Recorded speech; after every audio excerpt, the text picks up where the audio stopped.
Good afternoon, everyone. So as the introduction, I'm the CTO for Network Platforms. If anybody remembers, I started my days in the internet with Pix Internet. Who can remember Pix? 1, 2. Sure, but that's scary. Today, my hat is an ISPA hat. I've been asked to present the talk on the state of the CCERT and where we are with it. Who knows what CCERT actually is? No, you don't count. Quick. No, that's fine. Just shout out.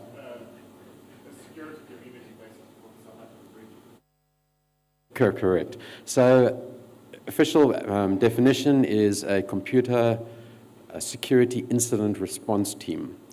Let's just see if this thing's working now.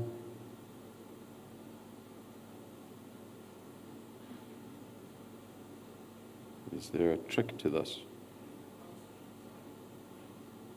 There we go.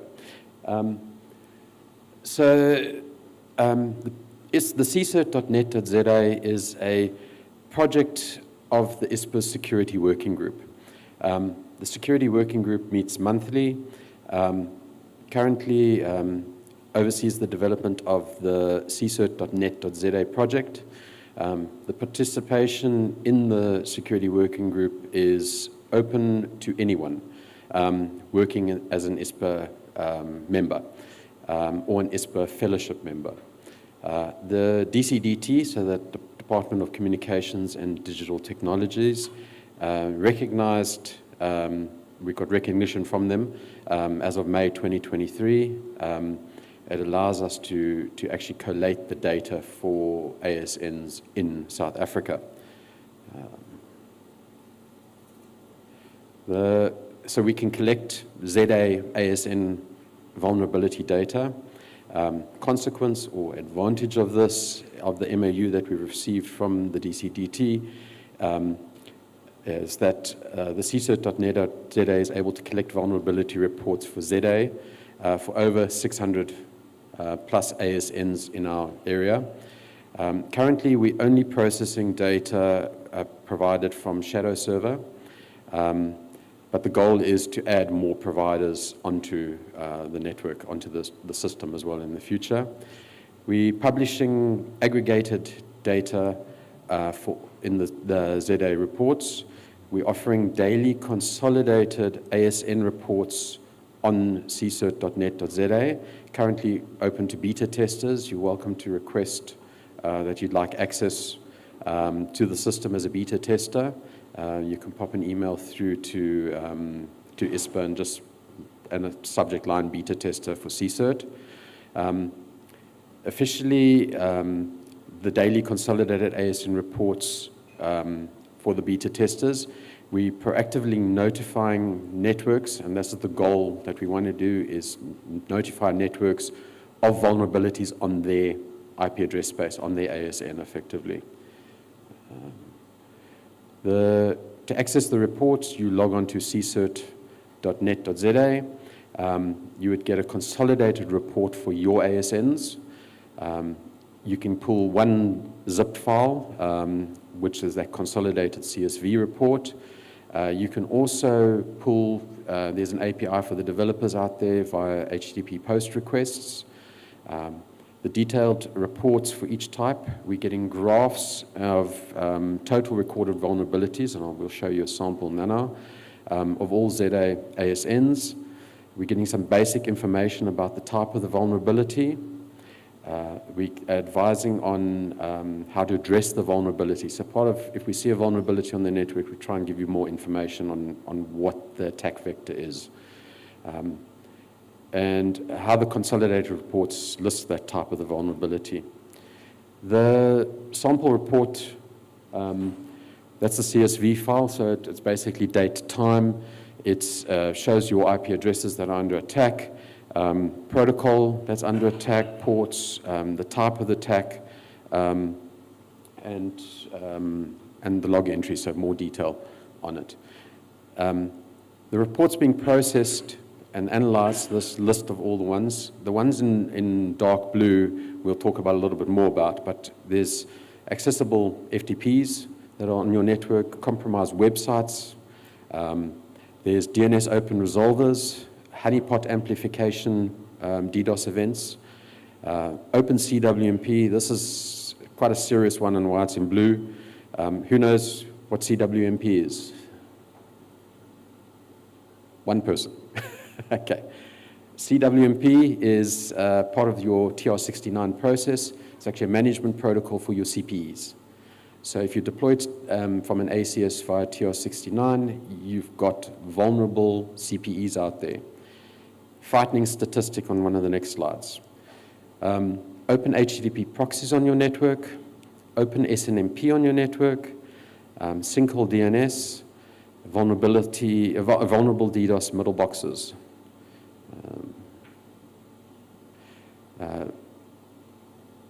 Okay, so the report's covering, there's 135 different types of vulnerabilities across the 600 plus ASNs in South Africa.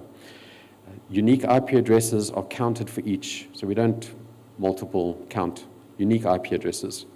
From the changes to the IP addresses, we can get a sense of how many IP addresses have been fixed from month to month, which is quite an interesting statistic.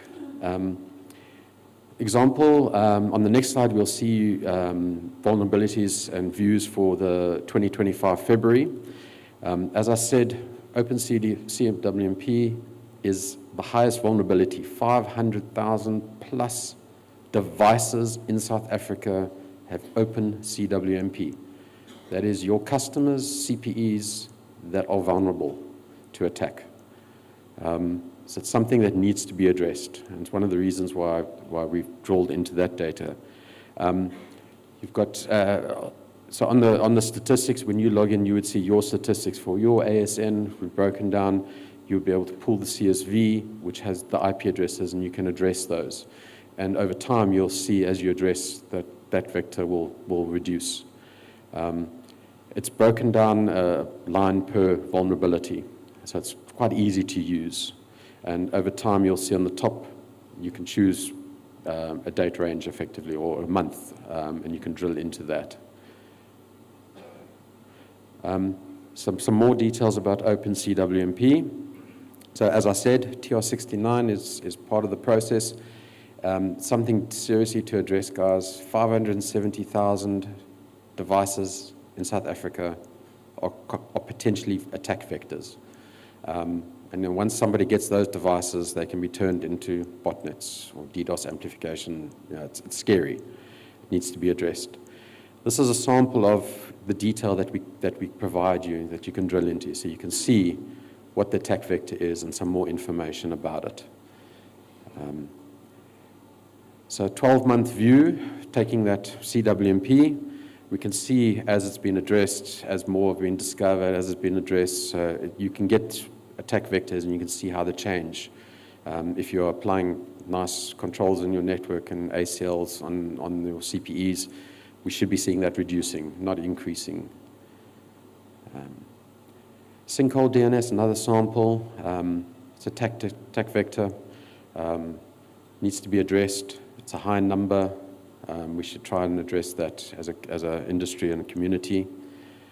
Right. Sinkholes growth and changes. You can see unique IP addresses in South Africa. It's not a high number, but it's a major attack vector. And you can see it's come down at times, but it's gone up equally. It's a concern that needs to be looked at. Sinkhole DNS, you'll see details here. The sinkhole DNS reports detect a wide variety of possible malwares. Some detail there about the different malwares that we've had over the last 18 months, 2 years, but you can actually see when changes were made and it was resolved, but then very quickly another malware took its place and needs to be addressed. So how can you get involved? Please pop an email to Secretariat at ISPA, request access to the CCERT beta testing. You'll get logon credentials. You can even go so far as to go directly to Shadow Server yourselves and ask them to collate your data and send it to you. It's a lot of data. Just a warning if you're going to go down that path. I think it's about 75 emails a day that you'll receive from them with your links that you can download your attack vectors since they for the last 24 hours. So where the CSIRT will fit in nicely is to give you that aggregated view. We take that data, we allow you access to your ASNs, you will see your statistics in an aggregated quick model. And if you're a developer, the APIs will be available to you as well. So we're interested in other ways that vulnerability reports can be used, and we need input from the community. So that's something, a reach out that we have. Please, guys, get involved in this project. It's important. It will help South Africa's internet be stronger, more secure. At the end of the day, it helps your customers. ISPA's Security Working Group is keen for new participants, so please get involved in the Security Working Group if you can. It meets once a month. It's not that busy, but we need input to grow this project and to give it direction. It's something that we have to do. All the industries have CSIRTs, banking, finance, government.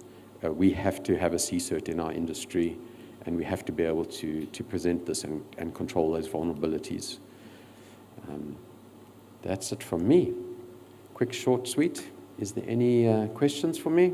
If I can answer. If I can't, I'll redirect them to cleverer people. Do you need to be, Ed again from the internet. Do you need to be a ISPA member to partake in your work group? For the work group, we ask for ISPA members, but to the CSIRT is open to anybody. So please, it's not, we represent the IP industry, not ISPA members only for this. Hi, Donald Jolly from Zanog. Warwick, thanks very much. Appreciate the efforts in moving forward with this. Are you currently reaching out to any of the networks that you see are having major vulnerabilities at the moment? We have reached out to a couple, especially the beta testers that are involved. They're trying actively to resolve their networks. Okay, so that you are only reaching out to those people that have signed up for this to say... I think we have reached out to a couple that are not part of the beta testing as well, that we've noticed a sudden spike for vulnerabilities that on the ones that we're aggregating at the moment. Okay, thanks. No, just my question is really because from a networking perspective in general, it's sometimes quite difficult to get hold of people in a network, and you know, it would be useful to know if you're always getting responses from networks or not. I can't answer that one directly, but yeah, it would be nice to get quick responses. Hello, I'm still Nishal. Hasn't changed. I have a few questions. Number one, your data source is Shadow Server, which is fantastic, but there are many networks that are already using Shadow Server, so they've been getting these alerts. Is there anything extra that's coming out of that? We're building the aggregation, so we're aggregating the data, which makes it nice if you Well, folks like Team Camru, have you spoken to them about getting some of their feeds? Because there's a Team Camru guy here that we can put on the spot. You know, and no offense, Sam, but I'm a data person, so I'm interested in saying, well, how can I get better data, and how can I make this actionable and usable to us? Absolutely. We want to add more feeds into. The more feeds we have, more way we can aggregate the data and give information. He's got his hands in the air. I'm not sure if he's saying fat on fluffy. We will chat, definitely. Okay. I don't see anyone else, so I can go to my second question, and that kind of leads to what the other Ed was asking, which is are you just telling people, like, hey, you guys, you've got a vulnerability here, and it's likely a Microsoft, whatever. One of those things, it's likely a DNS vulnerability on your DNS server or something like that. Or you're actually doing things like hosting workshops and doing training labs. Because, I mean, from my nuanced perspective, that's the kind of thing that gets results.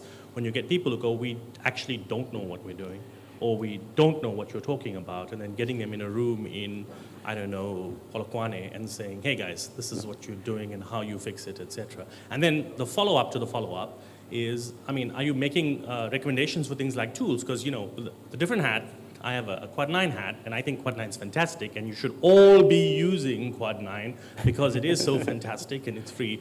So I'm curious to know how they're learning about useful tools that can actually help them at no cost.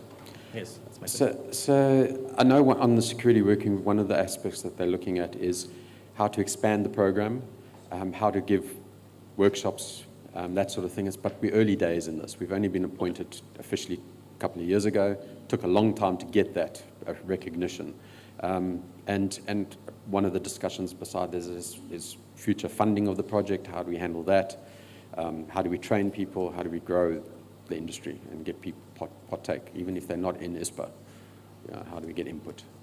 Okay, well, I'm not in any way ISPA, I guess, but I'm interested because I have an interest in security, so I'll see how your working group can help. Good luck. There's nothing else? So, thank you very much, everyone. Have a great day.